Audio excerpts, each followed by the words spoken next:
denger ya Mas ya. Lagian juga sekarang aku udah ada laki-laki lain kok. Hah? Udah. Laki-laki lain? Kamu tuh biasa aja. Hah? Nikah siri aja pakai fitnah segala. Harus dikasih pelajaran.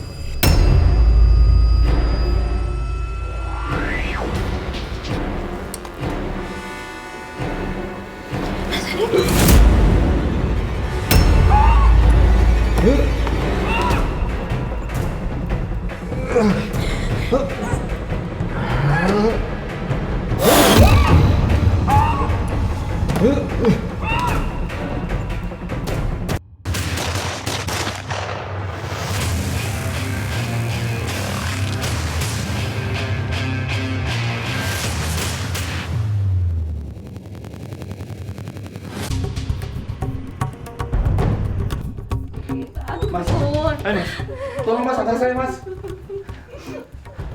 Tolong mas. Pak Salim, ini gimana kejadiannya?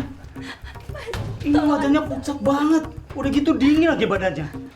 Mas, tolong anak saya, mas, cepat mas. Iya bu, ya bu. Ibu yang tenang ya. Ntar saya periksa dulu. Warga desa Pocangan, Kecamatan Sukowono, Jember, Jawa Timur gempar saat salah seorang warganya yang bernama Wati ditemukan tak bernyawa lagi di kamarnya. Pak Salim, Iya mas. bu. Anak ibu sudah nggak tertolong lagi. Anak ibu sudah nggak ada. Ini pasti ada yang nggak beres sama Wati. Sampai Wati bisa begini. Masuk parselnya apa? Tolong. Tolong HP-nya Wati mana HP-nya? Pak, tenang Pak. HP-nya Wati mana? Tenang Pak, tenang Pak. Pak, tenang Pak. Bu, tolong Bu. Barangkali ada di situ Bu. Hati banget. Tenang Pak Salim, tenang. Ada nggak Bu? Mana, Pak? Wati biasanya taruh di sini HP-nya di kantong. Hei! Ngapain kamu di sini, ha? Ngapain Wati di sini? Tak lama kemudian ayah Wati mendapati sosok pria yang selama ini dikenal dekat dengan anaknya. Sandi kepergok bersembunyi di dalam kamar Wati. Sontak ayah Wati mengamuk. Seketika itu Sandi secepat kilat lari. Kalian sabar ya bu.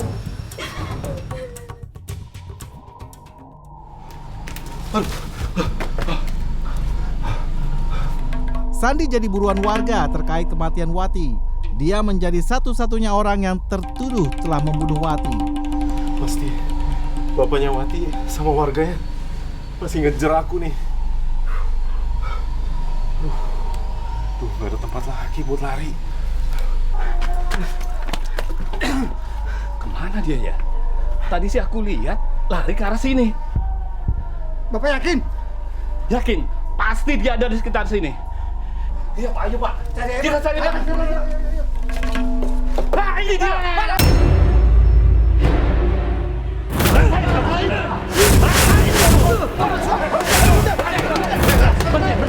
Berhenti kamu, Pak. Pak, tapi Pak, dia sudah bunuh anak saya, Pak. Pak, jangan hakim sendiri Pak. Bisa-bisa anak orang bisa mati. Udah Pak, berhenti Pak. Lihat, orang sudah agak bergerak. Tapi Pak, dia sudah kebunuh anak saya, Pak. Jangan hakim sendiri Pak. Kalau bapak-bapak nggak mau berhenti, yang ada di sini harus bertanggung jawab semua. Kalau dia sampai mati. Lalu apa sebenarnya yang terjadi? Mengapa Sandi nekat menghabisi nyawa Wati, perempuan yang selama ini dekat dengannya?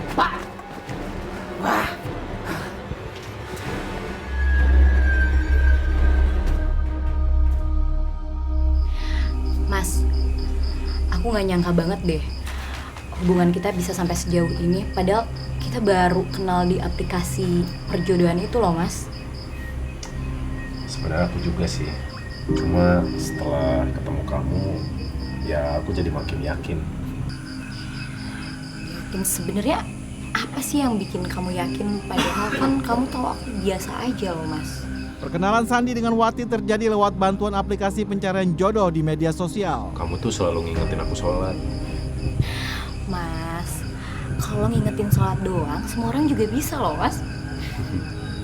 Iya kamu benar sih. Tapi teman-teman aku tuh nggak ada yang ngingetin aku sholat. Ya, kamu selalu ngingetin aku. Oh iya, Mas. Nanti pas tahun baru, kamu ada acara nggak? Tahun baru ya. Sebenarnya atasan aku tuh mau ngadain acara, tapi belum jelas. Emang kenapa? Bapak sama Ibu ngundang kamu, Mas, buat acara tahun baruan di rumah. Gimana? Berarti tahun baruan di rumah kamu ya? Boleh deh, nanti aku ngomong sama atasan aku. Ntar aku bawa ikan, kita bakar-bakaran di sana. Seru banget tuh, Mas. Tapi ibu nggak nyangka kalau Sandi itu bisa masak. Iya sih, Bu. Aku juga baru tahu kalau Mas Sandi itu bisa masak, Bu. Singkat cerita, Sandi kian akrab dengan orang tua Wati. Buat Sandi, ini kemajuan yang bagus terkait hubungannya dengan Wati. Seraya itu, Ibunda Wati terus mengorek keterangan soal jati diri Sandi, termasuk soal riwayat asmara Sandi. Dengan siapa saja Sandi menjalin hubungan, lalu bagaimana perilaku Sandi saat berpacaran? Ibu jadi penasaran sama kamu. Sebelumnya nih, waktu sebelum pacaran sama Wati, kamu udah pernah pacaran belum? Sudah sih, Bu. Cuma nggak bertahan lama. Namanya Rina, tapi saya nggak cocok sama dia. Terus waktu sama Rina ini, maaf ya, kamu itu pernah tidur bareng nggak? Gimana ya? Ya dulu waktu masih sama-sama liar, ya saya pernah.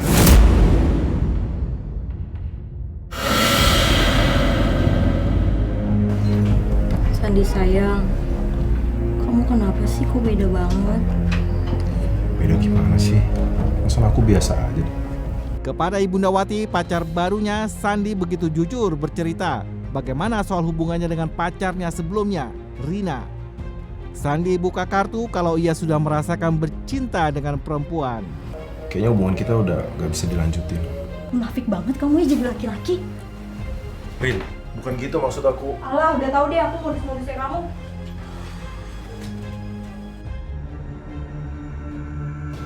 Wati, Bapak sudah tahu semuanya dari ibu kamu tentang teman kamu si Sandi.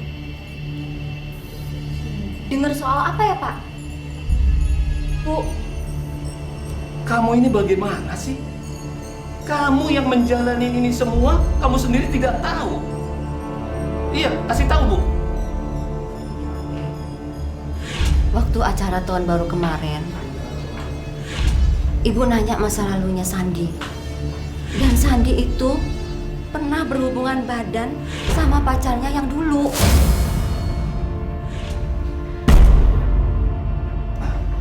bener, Bu. Sandi ngomong kayak gitu sama Ibu. Masa Ibu bohong sih sama kamu, Nak? Akhirnya pengakuan Sandi jadi bahan pertimbangan orang tua Wati. Mereka khawatir dengan hubungan Sandi dan Wati. Tapi dia sendiri tidak menghargai kamu sebagai pacarnya. Itu sedikit keburukan dari Sandi. Mungkin masih banyak lagi keburukannya dia. Sudahlah, daripada nyesel tahu semuanya tentang Sandi, sebaiknya kamu sudahi hubungan dengan Sandi. Iya, Bu. Kamu jangan sedih ya. Jangan-jangan kamu ini udah kena sirup sama Sandi. Masa kamu mau sama orang seperti itu? Iya kan, Bu? Kalau masalah itu Ibu nggak tahu, Pak. Tapi mungkin kita bisa bertanya sama orang yang lebih ngerti.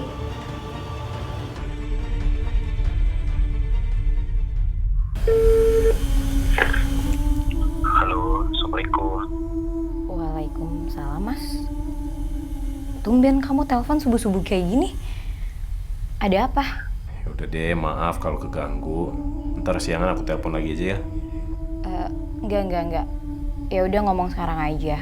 Siapa tahu aja kamu ada yang penting gitu yang mau diomongin sama aku. Jadi gini. Mungkin kamu udah tahu soal masa lalu aku. Masa lalu kamu yang kelam itu ya? Iya. Singkat cerita, hubungan Sandi dan Wati goyah. Sandi punya pilihan lain dalam hidup. Sementara Wati berterus terang pada Sandi kalau ia sudah punya pacar baru. Sandi pun tersentak. Lagian juga sekarang aku udah ada laki-laki lain kok. Hah? Laki-laki lain? Maksud kamu gimana? Udah pokoknya Mas, kamu tuh udah telat. Pokoknya udah ada laki-laki lain ya. Udah kamu gak usah ganggu-ganggu aku lagi, gak usah telepon aku lagi, oke? Wati. Goblok aja nih orang. Ih. Duh, kenapa sih si Wati kok jadi gitu sih?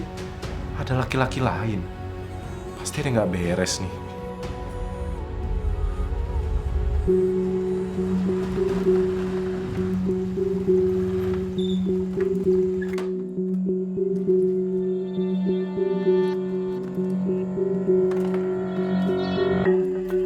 Bisa kayak gini nih. Aku butuh penjelasan. Apa maksudnya terlambat? Apa itu cowok-cowok lain? Hah? Assalamualaikum. Sandi masih diburu penasaran karena sikap Wati yang berubah total. Sebab itu Sandi bergerilya mencari tahu. Cari siapa mas? Bapak, mau nyari Pak Salim, Pak. Pak Salimnya lagi ke sawah dari pagi. Kalau Watinya? Kalau Wati tadi pagi saya lihat pergi sama ibunya, tapi saya nggak tahu kemana. Kira-kira lama nggak ya, Pak? Waduh, kalau itu saya kurang tahu mas. Memangnya ada perlu apa ya? Kayaknya penting banget. Enggak sih, Pak, nggak ada apa-apa. Ya udah, nanti saya balik ke sini lagi, Pak. Saya permisi, Pak. Ya.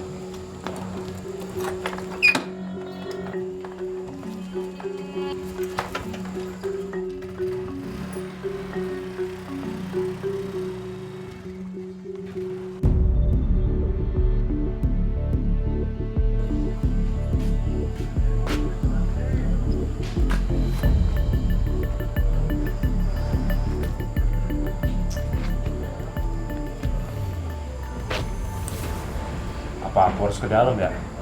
Siapa tahu dapat informasi baru. Kayaknya jendelanya kebuka tuh.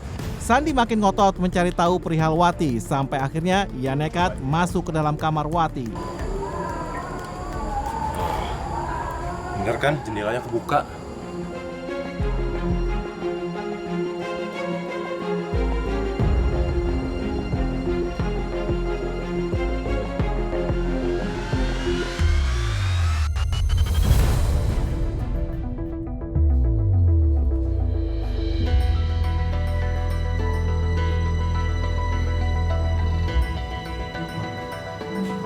HP.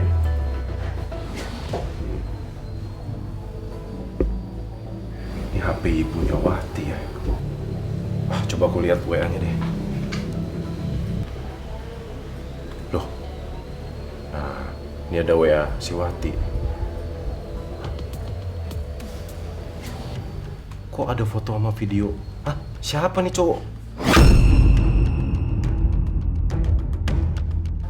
Mungkin ini yang dibilang cowok lain itu ya.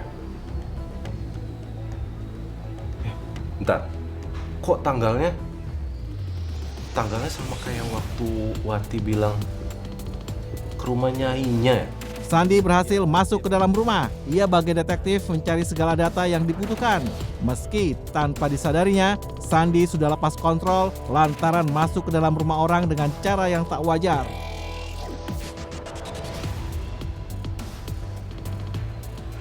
Oh, jadi dia mau pamer cowok barunya ke ibunya ya? Pantesan aja nomor aku diblokir.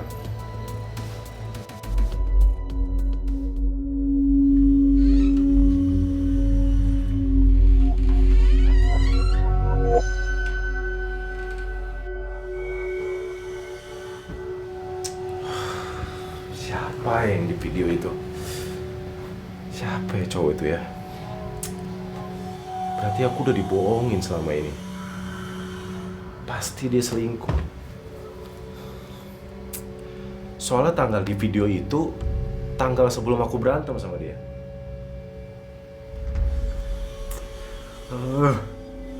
Wati. Kalau mau putusin itu kan bisa ngomong baik-baik gitu. Aku curiga. Pasti bapak ibunya ikut campur semua ini. Oh iya, foto sama video yang ada di HP ibunya harus aku amanin dulu nih. Dan akhirnya Sandi menemukan apa yang dicarinya.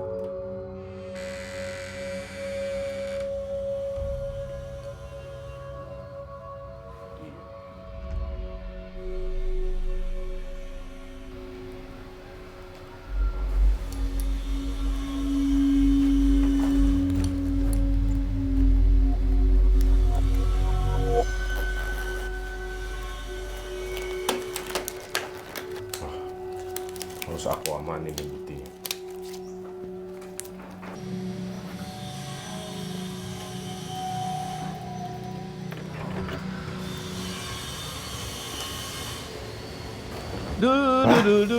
Udah jam segini, bikin kopi dulu ah.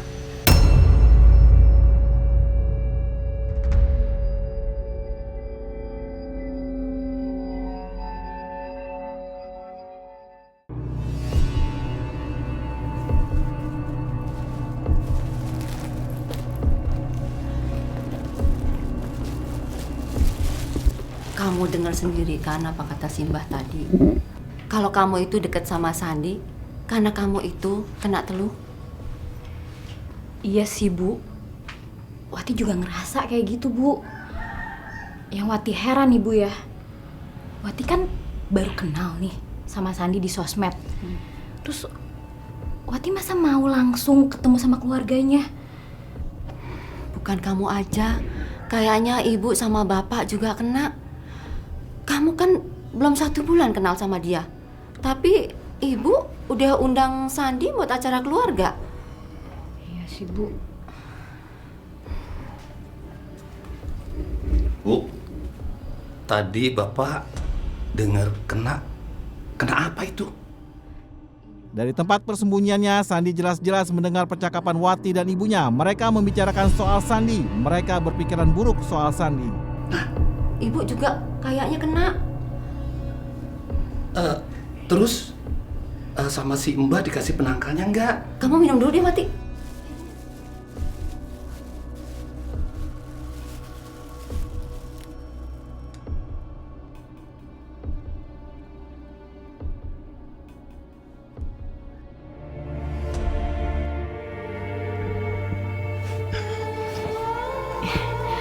Mas, lagi sibuk nggak? Enggak sih. Aku mau cerita nih sama kamu. Ya udah, cerita apa?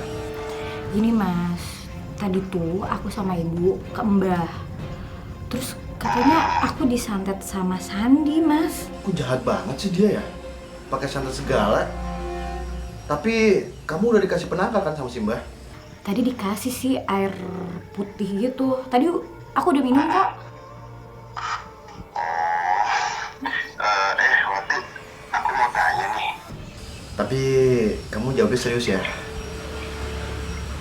Nanya apa? Kamu mau nggak kalau nikah siri sama aku? Maka terbongkarlah semua drama. Sandi mendengarkan dan menyaksikannya sendiri. Gimana ya? Mau sih. Mau banget malahan. Ya, kalau misalnya kita nikah siri, kita kan nggak jadi zina kalau misalnya kita berhubungan, Mas. Nggak kayak si Sandi tuh. Belum nikah, masa pacarnya udah ditidurin, Mas? Berarti kamu mau dong tidur sama aku kalau udah nikah siri? Ih, ya namanya kalau kita udah suami istri, Mas, ya aku pasti tidur sama suaminya lah, masa sama orang lain.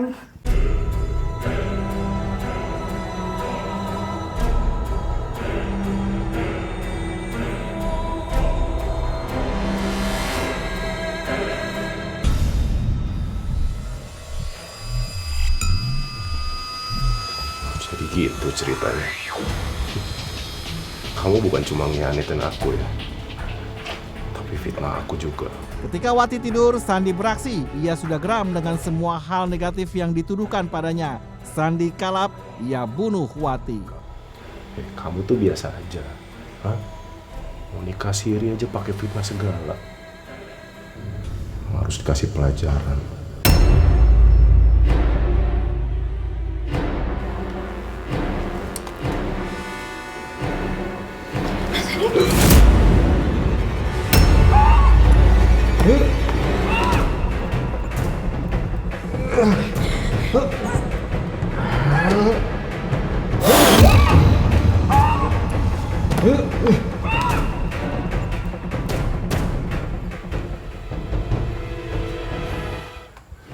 Setelah membunuh Wati, Sandi membuat rekaman video di samping jasad korban.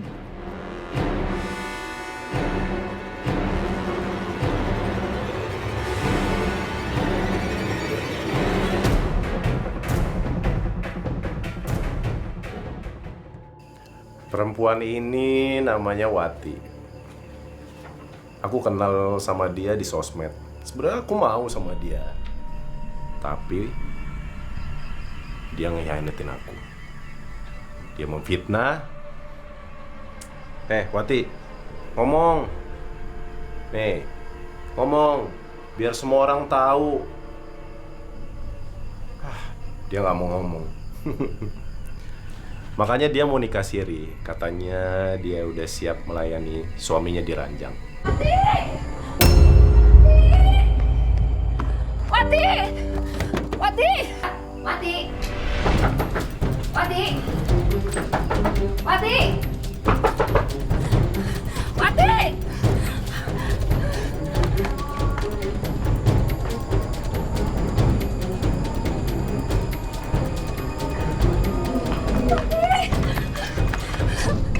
Wati!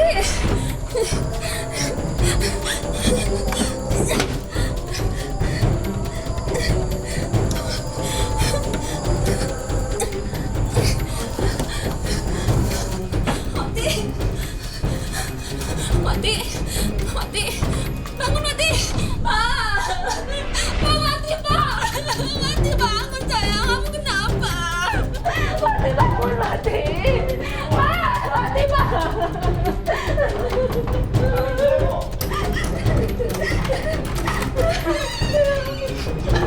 Ada apa dengan Wati? Ibu nggak tahu Pak. Ibu Wati? coba bangunin dari tadi. Wati nggak bangun-bangun. Makanya bikin semuanya. Yaudah, Bu. Bu, Ibu tolong tenang dulu. Bapak mau cari bantuan sama tetangga. Cepetan. Wati jangan bangun sayang. Ibu, kamu kenapa?